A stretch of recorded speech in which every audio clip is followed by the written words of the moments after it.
Hi everyone, I'm Matthew John and welcome to the Market Pulse. Well, if we have a look at the weekend just gone, it was the biggest auction weekend in Melbourne for over 12 months.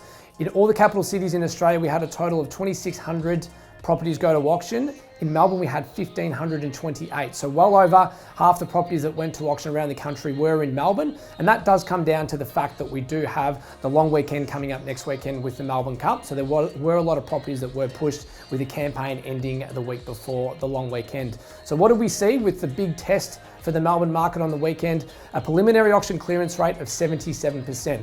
Fantastic numbers, consistent to what we've seen in previous months when the stock levels have been a little bit lower, or the auction levels in terms of the properties going to auction on the weekends. This is by far the biggest that we've seen in over 12 months, and a very, very true sign that the Melbourne market is performing exceptionally well, even with the larger volumes of auctions on the weekend.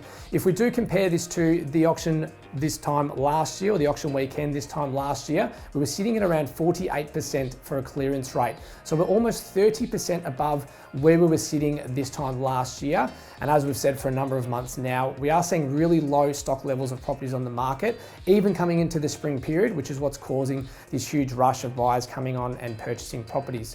So one of the great examples that we can look at from the weekend is a property that we sold in Summerhill Road in Footscray.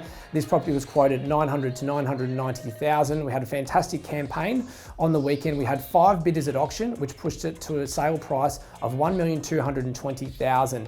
Now, this is just a testament to the fact that we are seeing people fight over the same properties because the low stock levels are just showing that there's not enough options around.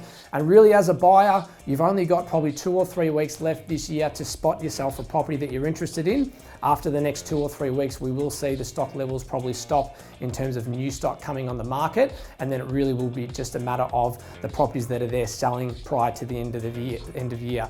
Will we see a rush in early Jan, Feb next year with new properties coming on? It is very hard to say at this stage. We did think the spring market would be a bit busier than it is, so maybe that's a sign that we can expect a bit more to come on maybe later this year and early next year.